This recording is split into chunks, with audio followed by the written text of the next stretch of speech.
Hi, welcome. I'm Mary. I'm the librarian at the Claremont Branch Library, and we are doing our daily reading from Ozma of Oz by L. Frank Baum.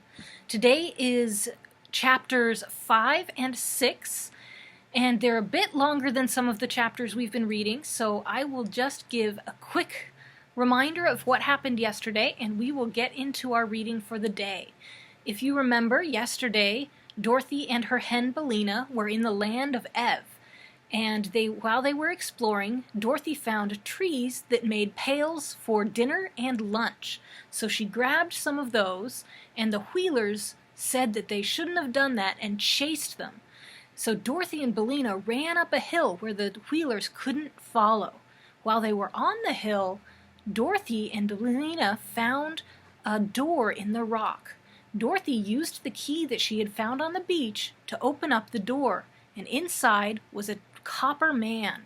And that man she was able to wind up with a different key, and he told them that his name was Tick-Tock, and he then shared with them the story of what had happened to the King of Ev and his family that he had sold to the Gnome King. So let's go ahead, see what adventure awaits Dorothy, Bellina, and Tick-Tock in today's 2 chapters. So we will start with chapter 5, which is Dorothy Opens the Dinner Pail. "Now, Tick-Tock," said Dorothy, "the first thing to be done is to find a way for us to escape from these rocks. The Wheelers are down below, you know, and threaten to kill us." "There is no reason to be afraid of the Wheelers," said Tick-Tock, words coming more slowly than before. "Why not?" she asked. "Because they are He gave a sort of gurgle and stopped short, waving his hands frantically, until suddenly he became motionless, with one arm in the air and the other held stiffly before him, with all the copper fingers of the hand spread out like a fan. "Dear me," said Dorothy in a frightened tone, "what can be the matter?" "He's run down, I suppose," said the hen calmly. "You couldn't have wound him up very tight." "I didn't know how much to wind him," replied the girl, "but I'll try to do better next time."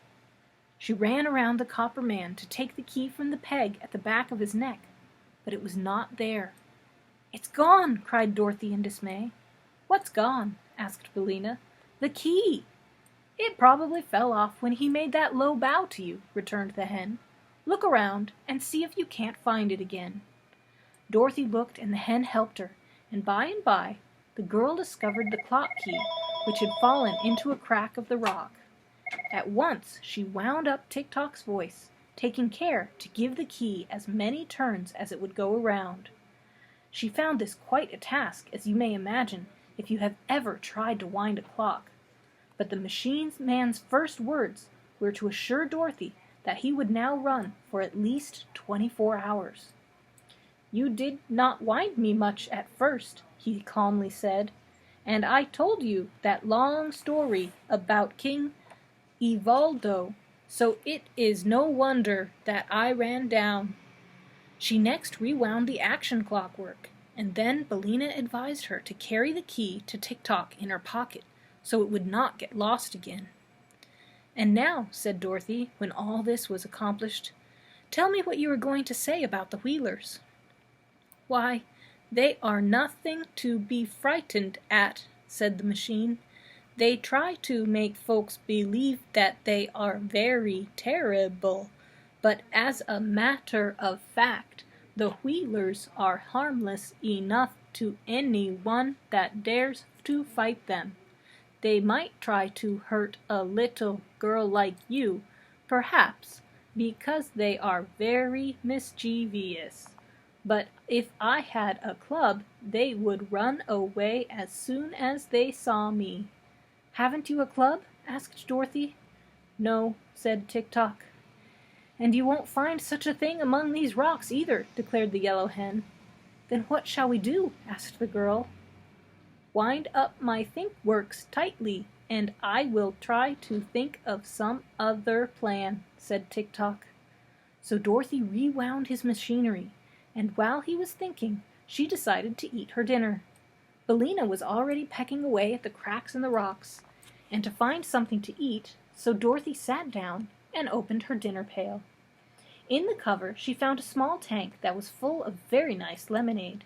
It was covered by a cup, which might also, when removed, be used to drink the lemonade from. Within the pail were 3 slices of turkey, 2 slices of cold tongue, some lobster salad, 4 slices of bread and butter, a small custard pie, an orange, and 9 large strawberries, and some nuts and raisins. Singularly enough, the nuts in this dinner pail grew already cracked, so that Dorothy had no trouble in picking out their meats to eat. She spread the feast upon the rock beside her, and began her dinner, first offering some of it to Tik-Tok, who declined because, as he said, he was merely a machine. Afterward, she offered to share with Billina, but the hen murmured something about dead things, and said she preferred her bugs and ants. Do the lunchbox trees and the dinner pail trees belong to the Wheelers? The child asked Tik-Tok, while engaged in eating her meal. Of course not, he answered. They belong to the royal family of Ev.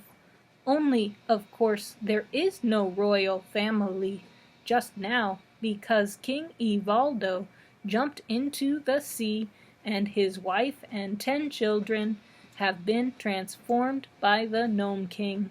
So there is no one to rule the land of Ev that I can think of. Perhaps it is for this reason that the Wheelers came to claim the trees for their own, and pick the luncheons and dinners to eat themselves. But they belong to King Evaldo, and you will find the royal E stamped upon the bottom of every dinner pail. Dorothy turned the pail over, and at once discovered the royal mark upon it, as Tik-Tok had said. Are the Wheelers the only folks living in the land of Ev? Inquired the girl. No, they only inhabit a small portion of it, just back of the woods, replied the machine. But they have always been mischievous and impertinent, and my old master, King Evaldo, used to carry a whip with him when he walked out to keep the creatures in order. When I was first made, the Wheelers tried to run over me and butt me with their heads, but they soon found I was built of too solid a material for them to injure. You seem very durable, said Dorothy. Who made you? The firm of Smith and Tinker in the land of Ivana, where the royal palace stands, answered Tik-Tok. Did they make many of you? Asked the child. No, I am the only automatic mechanical man they ever completed, he replied. They were very wonderful inventors, were my makers, and quite artistic in all they did. I am sure of that, said Dorothy. Do they live in the town of Evna now? They are both gone, replied the machine. Mr. Smith was an artist as well as an inventor. He painted a picture of a river which was so natural that as he was reaching across it to paint some flowers on the opposite bank, he fell into the water and was drowned. Oh, I'm sorry for that, exclaimed the little girl. Mr. Tinker, continued Tik-Tok, made a ladder so tall that he could rest the end of it against the moon. When he stood on the highest rung and picked the little stars to set in the points of the king's crown. But when he got to the moon, Mr. Tinker found it such a lovely place that he decided to live there. So he pulled up the ladder after him, and we have never seen him since. He must have been a great loss to this country, said Dorothy, who was by this time eating her custard pie. He was, acknowledged Tik-Tok. Also, he is a great loss to me, for if I should get out of order, I do not know of any one able to repair me, because I am so complicated. You have no idea how full of machinery I am." "I can imagine it," said Dorothy readily. "And now," continued the machine, "I must stop talking and begin thinking again of a way to escape from this rock." So he turned halfway around in order to think without being disturbed. "The best thinker I ever knew," said Dorothy to the yellow hen, "was a scarecrow." "Nonsense!" snapped Billina. "It is true," declared Dorothy. "I met him in the land of Oz, and he traveled with me to the city of the great Wizard of Oz, so as to get some brains, for his head was only stuffed with straw. But it seemed to me that he thought just as well before he got his brains as he did afterward." "Do you expect me to believe all that rubbish about the land of Oz?" inquired Billina, who seemed a little cross, perhaps because the bugs were scarce. "What rubbish?" asked the child, who was now finishing her nuts and raisins. "Why, your impossible stories about animals that can talk, and a Tin Woodman who is alive, and a Scarecrow who can think." "They are all there," said Dorothy, "for I have seen them." "I don't believe it," cried the hen with a toss of her head. "That's 'cause you're so ignorant," replied the girl, who was a little offended at her friend Billina's speech. "In the land of Oz," remarked Tik-Tok, turning toward them, "anything is possible, for it is a wonderful fairy country." "There, Billina, what did I say?" cried Dorothy. And then she turned to the machine and asked in an eager tone, "Do you know the land of Oz, Tik-Tok?" "No, but I have heard about it," said the Copper Man, "for it is only separated from this land of Ev by a broad desert." Dorothy clapped her hands together delightedly. "I'm glad of that," she exclaimed. "It makes me quite happy to be so near my old friends. The Scarecrow I told you of, Billina, is the king of the land of Oz." "Pardon me, he is not the king now," said Tik-Tok. "He was when I left there," declared Dorothy. "I know," said Tik-Tok, "but there was a revolution in the land of Oz, and the Scarecrow was deposed by a soldier woman named General Ginger, and then Ginger was deposed by a little girl named Ozma, who was the rightful heir to the throne, and now rules the land under the title of Ozma of Oz." "That is news to me," said Dorothy thoughtfully, "but I suppose lots of things have happened since I left the land of Oz. I wonder what has become of the Scarecrow, and of the Tin Woodman, and the Cowardly Lion. I wonder who this girl Ozma is, for I never heard of her before." But Tik-Tok did not reply to this. He had turned around again to resume his thinking. Dorothy packed the rest of the food back into the pail so as not to be wasteful of good things, and the yellow hen forgot her dignity far enough to pick up all of the scattered crumbs, which she ate rather greedily, although she had so lately pretended to despise the things that Dorothy preferred as food. By this time, Tik-Tok approached them with his stiff bow. "Be kind enough to follow me," he said, "and I will lead you away from here to the town of Evna, where you will be more comfortable, and also I will protect you from the Wheelers." "All right," answered Dorothy promptly. "I'm ready." Chapter 6. The Heads of Langwidere. They walked slowly down the path between the rocks, Tik-Tok going first, Dorothy following him, and the yellow hen trotting along last of all. At the foot of the path, the Copper Man leaned down and tossed aside with ease the rocks that cumbered the way. Then he turned to Dorothy and said, "Let me carry your dinner pail." She placed it in his right hand at once, and the copper fingers closed firmly over the stout handle. Then the little procession marched out upon the level sands. As soon as the three Wheelers who guarded who were guarding the mound saw them. They began to shout their wild cries and rolled swiftly toward the little group, as if to capture them or bar their way. But when the foremost had approached near enough, Tik-Tok swung the dinner pail and struck the Wheeler a sharp blow over its head with the queer weapon. Perhaps it did not hurt very much, but it made a great noise, and the Wheeler uttered a howl and tumbled over on its side. The next minute it scrambled to its wheels and rolled away as fast as it could go, screeching with fear at the same time. "I told you they were harmless," began Tik-Tok, but before he could say more, another Wheeler was upon them. Crack went the dinner pail against its head, knocking its straw hat a dozen feet away, and that was enough for this Wheeler also. It rolled away after the first one, and the third did not wait to be pounded with the pail, but joined its fellows quickly, and its wheels would whirl.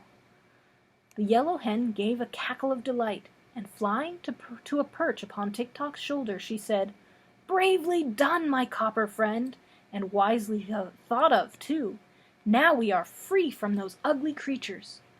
But just then a large band of Wheelers rolled from the forest, and relying upon their numbers to conquer, they advanced fiercely upon Tik-Tok.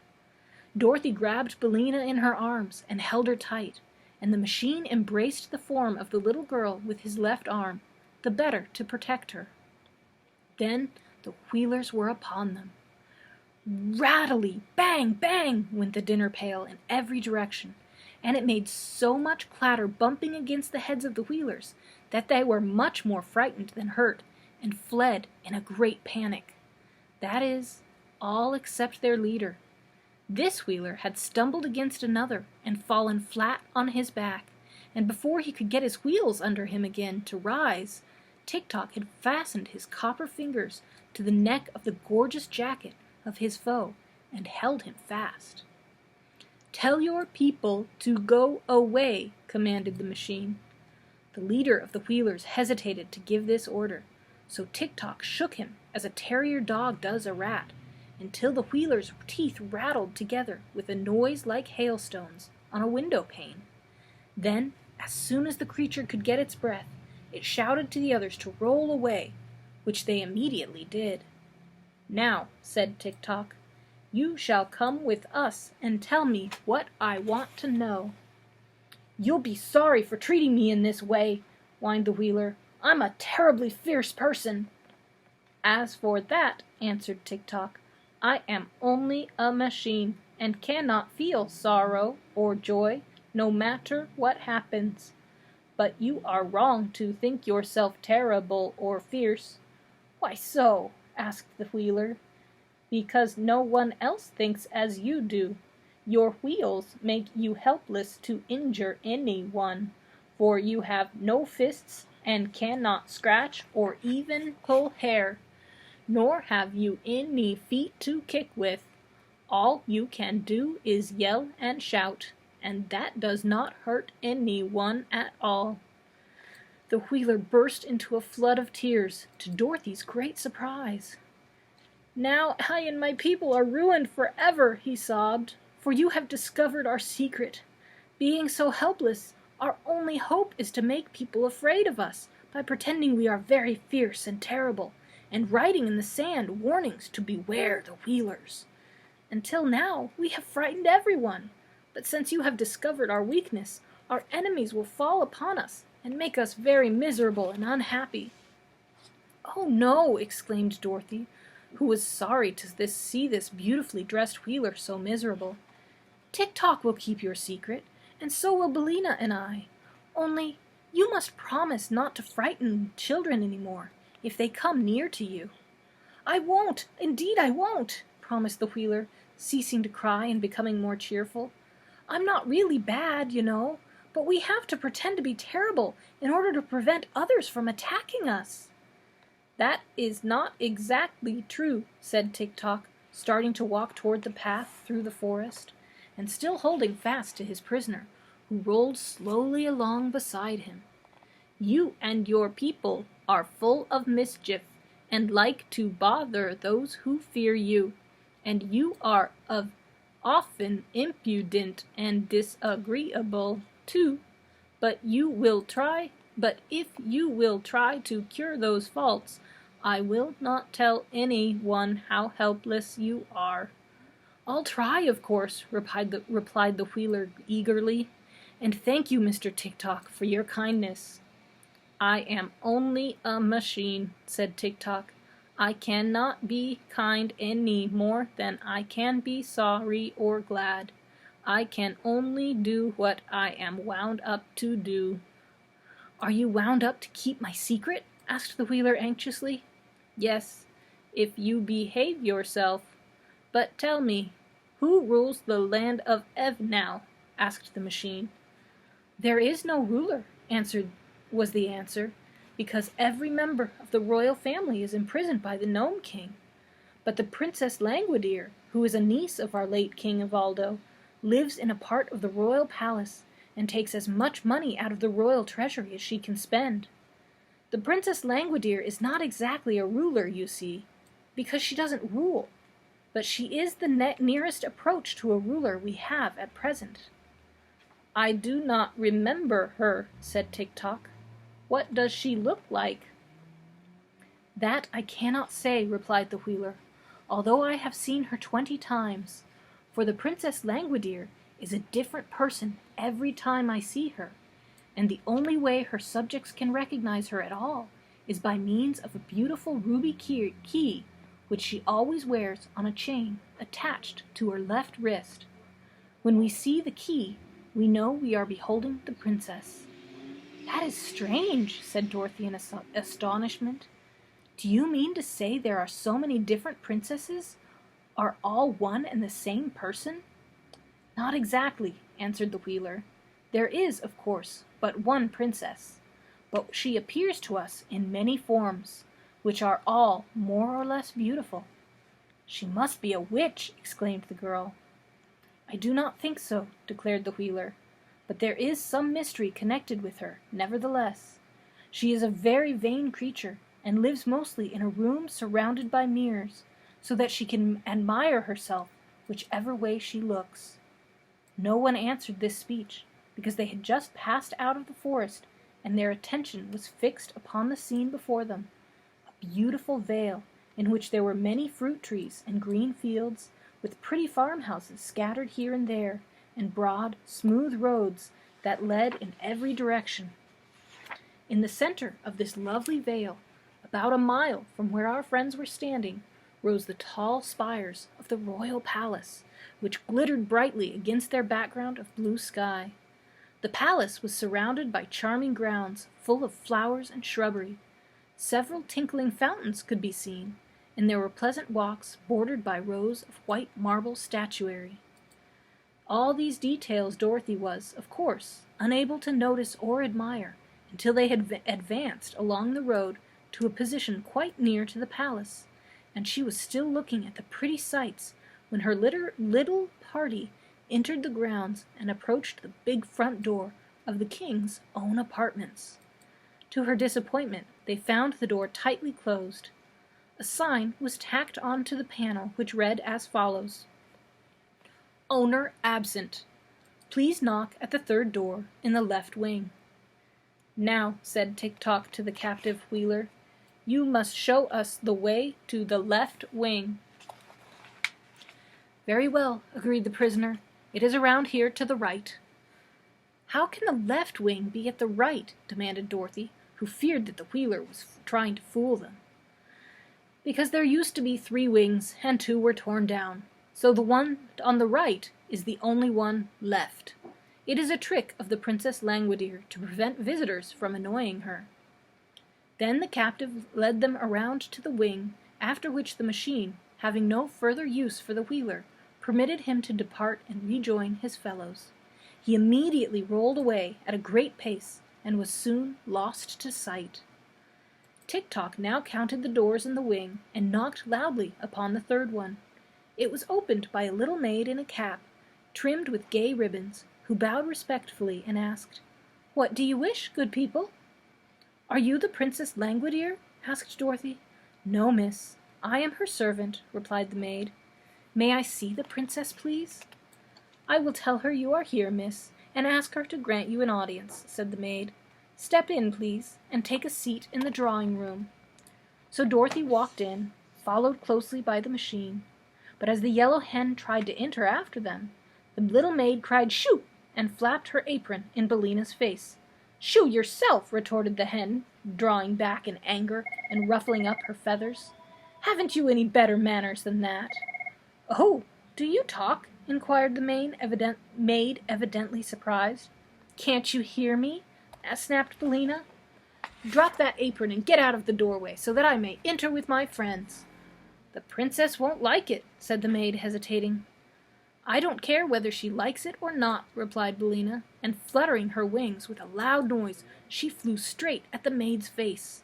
The little servant at once ducked her head, and the hen reached Dorothy's side in safety. "Very well," sighed the maid. "If you are all ruined because of this obstinate hen, don't blame me for it. It isn't safe to annoy the Princess Langwidere." "Tell her we are waiting, if you please," Dorothy requested with dignity. "Billina is my friend, and must go wherever I go." Without more words, the maid led them to a richly furnished drawing-room, lighted with subdued rainbow tints that came in through beautiful stained-glass windows. "Remain here," she said. "What names shall I give the princess?" "I am Dorothy Gale of Kansas," replied the child, "and this gentleman is a machine named Tick-Tock, and the yellow hen is my friend Billina." The little servant bowed and withdrew, going through several passages and mounting 2 marble stairways before she came to the apartments occupied by her mistress. Princess Langwidere's sitting room was paneled with great mirrors, which reached from the ceiling to the floor. Also, the ceiling was composed of mirrors, and the floor was polished silver that reflected every object upon it. So when Langwidere sat in her easy-chair and played soft melodies upon her mandolin, her form was mirrored hundreds of times, in walls and ceiling and floor, and whichever way the lady turned her head, she could see and admire her own features. This she loved to do, and just as the maid entered, she was saying to herself, "The head with the auburn hair and hazel eyes is quite attractive. I must wear it more often than I have done of late, although it may not be the best of my collection." "You have company, your highness," announced the maid, bowing low. "Who is it?" asked Langwidere, yawning. "Dorothy Gale of Kansas, Mr. Tick-Tock, and Billina," answered the maid. "What a queer lot of names," murmured the princess, beginning to be a little interested.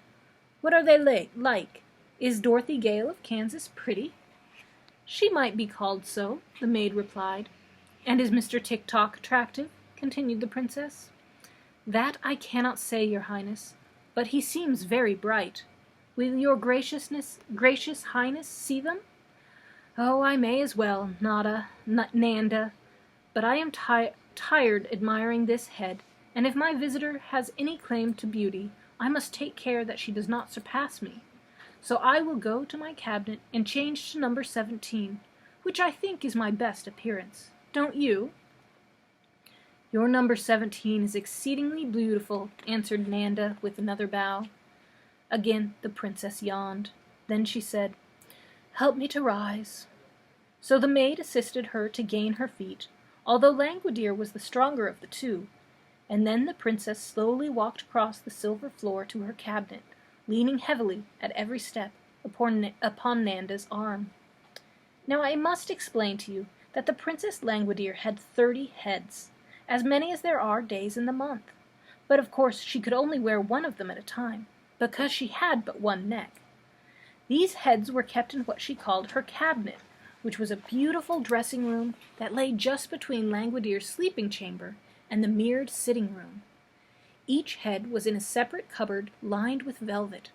The cupboards ran all around the sides of the dressing room and had elaborately carved doors with gold numbers on the outside and jeweled framed mirrors on the inside of them. When the princess got out of her crystal bed in the morning, she went to her cabinet, opened one of the velvet-lined cupboards, and took the head it contained from its golden shelf.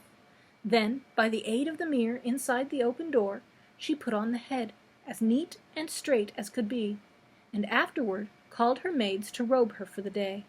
She always wore a simple white costume, that suited all her heads. For, being able to change her face whenever she liked, the princess had no interest in wearing a variety of gowns, as have other ladies who are compelled to wear the same face constantly. Of course, the 30 heads were in great variety, no two formed alike, but all being of exceeding loveliness. There were heads with golden hair, brown hair, rich auburn hair, and black hair, but none with gray hair. The heads had eyes of blue, of gray, of hazel, of brown, and of black, but there were no red eyes among them, and all were bright and handsome. The noses were Grecian, Roman, Retrousse, and Oriental, representing all types of beauty, and the mouths were of assorted sizes and shapes, displaying pearly teeth when the heads smiled. As for dimples, they appeared in cheeks and chins, wherever they might be most charming, and one or two heads had freckles upon the faces, to contrast the better with the brilliancy of their complexions. One key unlocked all the velvet cupboards containing these treasures, a curious key carved from a single blood-red ruby, and this was fastened to a strong but slender chain which the princess wore around her left wrist. When Nanda had supported Langwidere to a position in front of the cupboard number 17, the princess unlocked the door with her ruby key, and after handing head 9, which she had been wearing, to the maid, she took number 17 from its shelf and fitted it to her neck. It had black hair and dark eyes and a lovely pearl and white complexion, and when Langwidere wore it, she knew she was remarkably beautiful in appearance. There was only one trouble with number 17, the temper that went with it, and which was hidden somewhere under the glossy black hair, was fiery, harsh and haughty in the extreme, and it often led the princess to do unpleasant things, which she regretted when she came to wear the other heads. But she did not remember this today, and went to meet her guests in the drawing-room with a feeling of certainty that she would surprise them with her beauty. However, she was greatly disappointed to find that her visitors were merely a small girl in a gingham dress, a copper man that would only go when wound up, and a yellow hen that was sitting contentedly in Langwidere's best work-basket, where there was a china egg used for darning socks. Now, it may surprise you to learn that a princess ever does such a common thing as darning socks, but if you will stop to think, you will realize that a princess is sure to wear holes in her stockings, the same as other people, only it isn't considered quite polite to mention the matter. "Oh," said Langwidere, slightly lifting the nose of number 17. "I thought someone of importance had called." "Then you were right," declared Dorothy. "I'm a good deal of importance myself, and when Billina lays an egg, she has the proudest cackle you ever heard. As for Tik-Tok, he's the—" "Stop! Stop!" commanded the princess, with an angry flash of her splendid eyes. "How dare you annoy me with your senseless chatter?" "Why, you horrid thing!" said Dorothy, who was not accustomed to being treated so rudely. The princess looked at her more closely. "Tell me," she resumed, "are you of royal blood?" "Better than that, ma'am," said Dorothy. "I came from Kansas." "Huh!" cried the princess scornfully. "You are a foolish child, and I cannot allow you to annoy me. Run away, you little goose, and bother someone else." Dorothy was so indignant that for a moment she could find no words to reply. But she rose from her chair and was about to leave the room when the princess, who had been scanning the girl's face, stopped her by saying more gently, "Come nearer to me." Dorothy obeyed without a thought of fear, and stood before the princess while Langwidere examined her face with careful attention. "You are rather attractive," the lady said presently. "Not at all beautiful, you understand, but you have a certain style of prettiness that is different from that of any of my 30 heads. So I believe I'll take your head and give you number 26 for it." "Well, I believe you won't!" exclaimed Dorothy. "It will do you no good to refuse," continued the princess, "for I need your head for my collection, and in the land of Ev my will is law. I never have cared much for number 26, and you will find that it is very little worn. Besides, it will do you just as well as the one you're wearing, for all practical purposes." I don't know anything about your number 26, and I don't want to, said Dorothy firmly. I'm not used to taking cast-off things, so I'll just keep my own head. You refuse? Cried the princess with a frown. Of course I do, was the reply. Then, said Langwidere, I shall lock you up in a tower until you decide to obey me. Nanda, turning to her maid, call in my army. Nanda rang a silver bell, and at once a big fat colonel with a bright red uniform entered the room, followed by 10 lean soldiers, who all looked sad and discouraged, and saluted the princess in a very melancholy fashion. Carry that girl to the North Tower and lock her up, cried the princess, pointing to Dorothy. To hear is to obey, answered the big red colonel, and caught the child by her arm. But at that moment Tik-Tok raised his dinner pail and pounded it so forcibly against the colonel's head that the big officer sat down upon the floor with a sudden bump, looking both dazed and very much astonished. Help! He shouted, and the 10 lean soldiers sprang to assist their leader. There was great excitement for the next few moments, and Tik-Tok had knocked down 7 of the army, who were sprawling in every direction upon the carpet, when suddenly the machine paused, with the dinner pail raised for another blow, and remained perfectly motionless. My action has run down, he called to Dorothy. Wind me up, quick! She tried to obey, but the big colonel had by this time managed to get upon his feet again, so he grabbed fast hold of the girl, and she was helpless to escape. This is too bad, said the machine. I ought to have run 6 hours longer, at least, but I suppose my long walk and my fight with the wheelers made me run down faster than usual. Well, it can't be helped, said Dorothy with a sigh. Will you exchange heads with me? Demanded the princess. No, indeed, cried Dorothy. Then lock her up, said Langwidere to her soldiers, and they led Dorothy to a high tower at the north of the palace, and locked her securely within. The soldiers afterward tried to lift Tik-Tok, but they found the machine so solid and heavy that they could not stir it, so they left him standing in the center of the drawing-room. People will think I have a new statue, said Langwidere, so it won't matter in the least, and Nanda can keep him well polished. What shall we do with the hen? Asked the colonel, who had just discovered Billina in the work-basket. Put her in the chicken house, answered the princess. Some day I'll have her fried for breakfast. She looks rather tough, your highness, said Nanda doubtfully. That is a base slander, cried Billina, struggling frantically in the colonel's arms. But the breed of chickens I come from is said to be poison to all princesses. Then, remarked Langwidere, I will not fry the hen, but keep her to lay eggs, and if she doesn't do her duty, I'll have her drowned in the horse trough.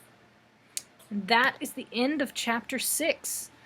So we have Dorothy locked in a tower and her friends stuck, so tune in tomorrow and we can hopefully find out what happens to our friends then. Until then, I hope you have a good rest of your day, and I look forward to reading chapters 7 and 8 with you tomorrow.